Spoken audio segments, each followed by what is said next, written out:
Buenas noches, ¿cómo estás? Muy bien. Bueno, explícanos de la manera más clara que puedas qué significa esta nueva normativa, quiénes deben registrarse en la AFIP con el contrato, el locador, el locatario, ambos, ¿cómo es este trámite?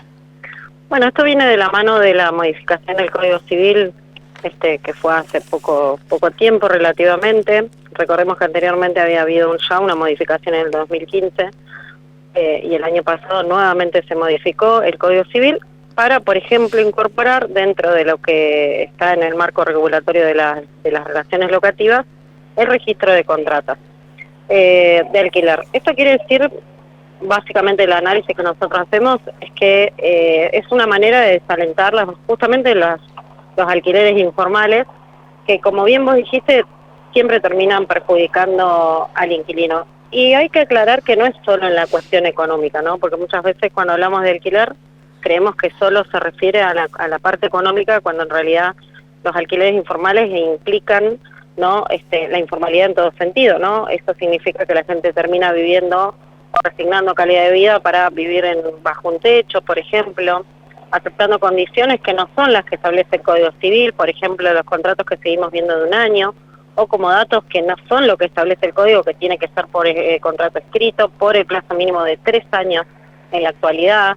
Bueno, este registro de contratos va a hacer esto, ¿no? Va a ser un poco de control para lo que está escrito en los contratos que hoy vinculan al inquilino y al propietario.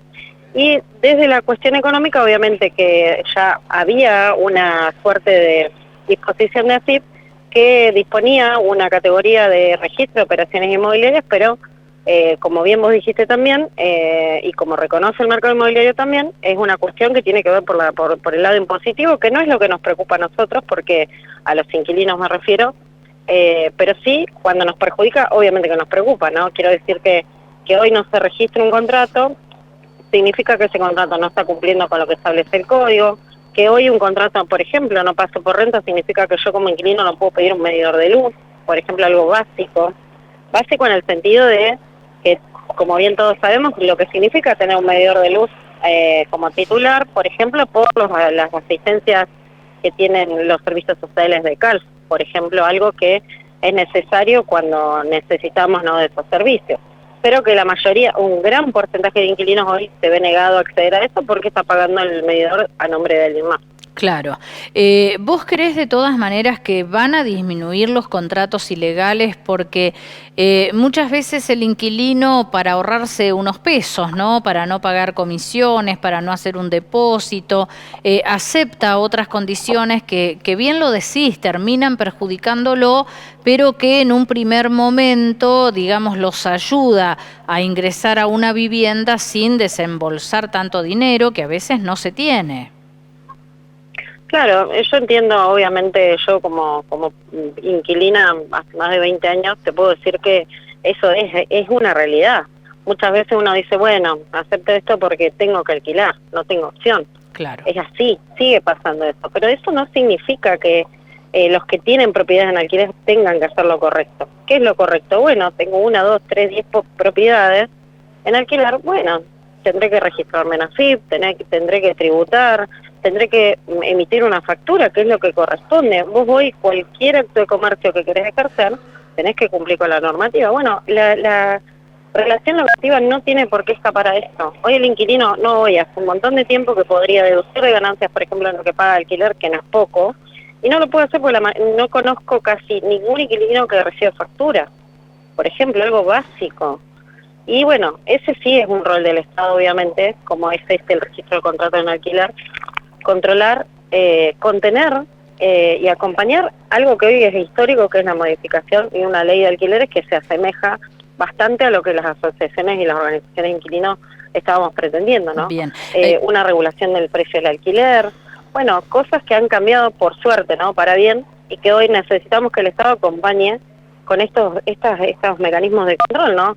Yo sé que por ahí hay gente que seguramente está escuchando y dice, bueno, no, pero esto o se va a trasladar al precio o va a generar que la gente... No, son mitos que se siguen diciendo cada vez que se busca controlar o contener, porque controlar a la gente no le gusta esa palabra, pero bueno, digamos contener un sector de la población, por un lado, el que tiene una propiedad necesita alquilarla y el inquilino necesita alquilar, porque hay una demanda-oferta que es necesaria. Bueno, en ese contexto es donde el Estado tiene que intervenir para que se hagan las cosas correctamente. Vuelvo a decirlo, no estamos diciendo algo que no corresponde, es algo que corresponde, que está amparado por alguna ley.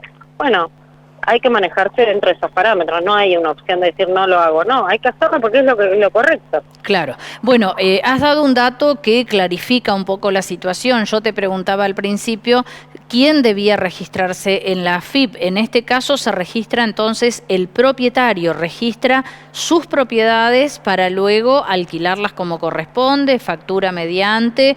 Ahora sí. El que tiene ese plazo hasta donde vos dijiste, que creo que es hasta el 15 de marzo, abril, ¿puede ser? De abril, 15 de abril. Bueno, es el propietario, el que le corre, digamos, la obligación. Pero también hay una disposición de AFIP que le traslada ese control al inquilino para que registre su contrato.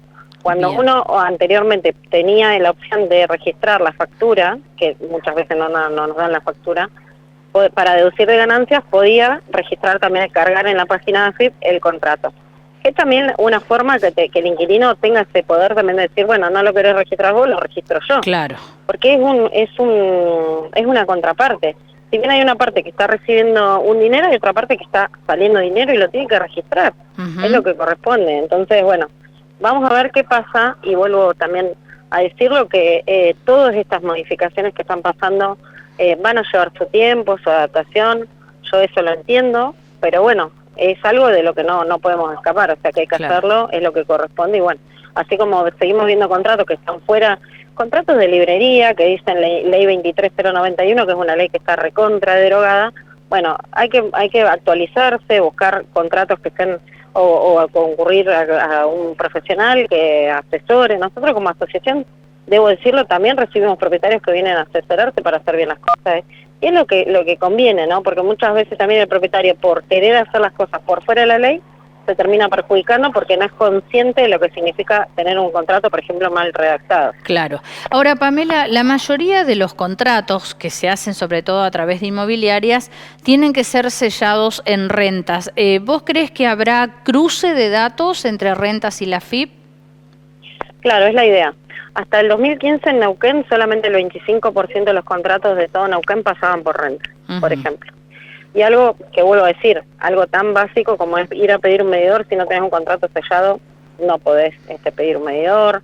Si hay algún tipo de conflicto y no tengo el contrato sellado, tampoco tengo que sellarlo. Bueno, después si no lo tenía sellado me cobran una multa. Entonces es lo que corresponde.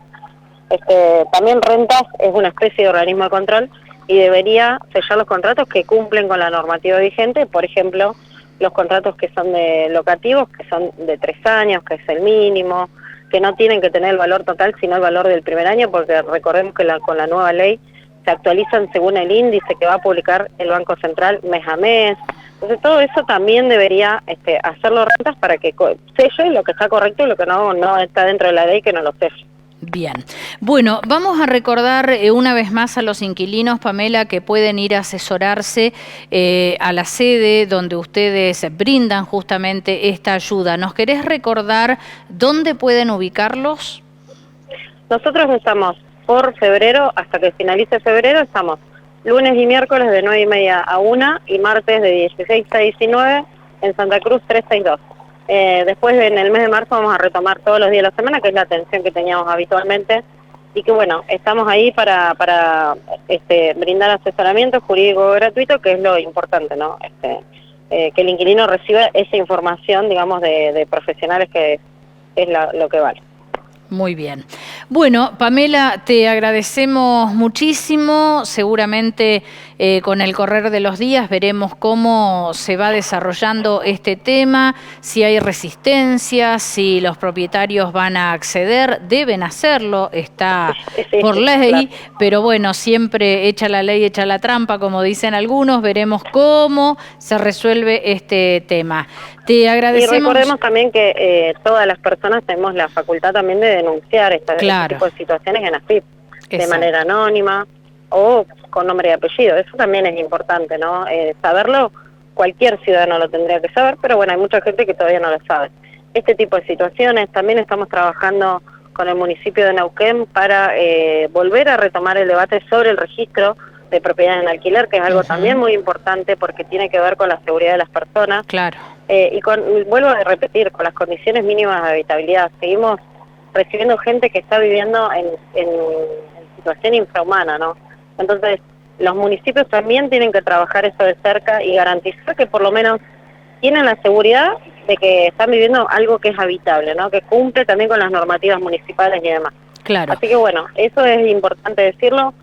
Hoy tenemos una ley que se logró a nivel nacional, pero es importante el acompañamiento de los estados nacionales, provinciales y municipales de todo el país, no solamente de Neuquén. Perfecto. Y sobre todo que los altísimos alquileres que se cobran, bueno, sean acordes a lo que se está ofreciendo, ¿no?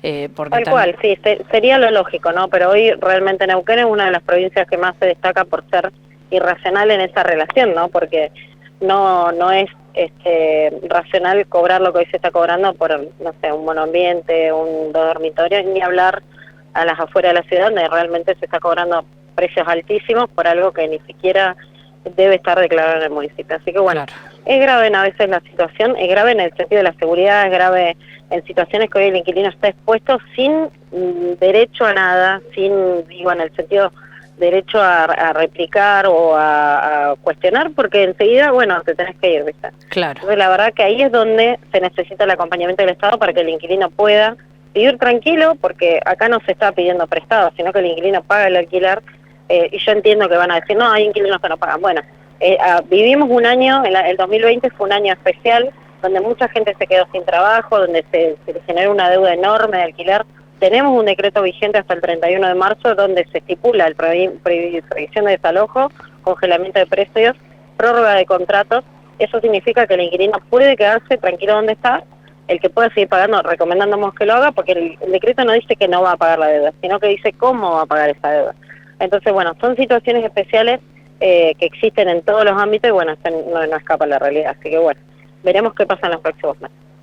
Muy bien, Pamela, te agradecemos muchísimo toda la información. No, por favor, gracias a ustedes. Gracias. Buenas noches.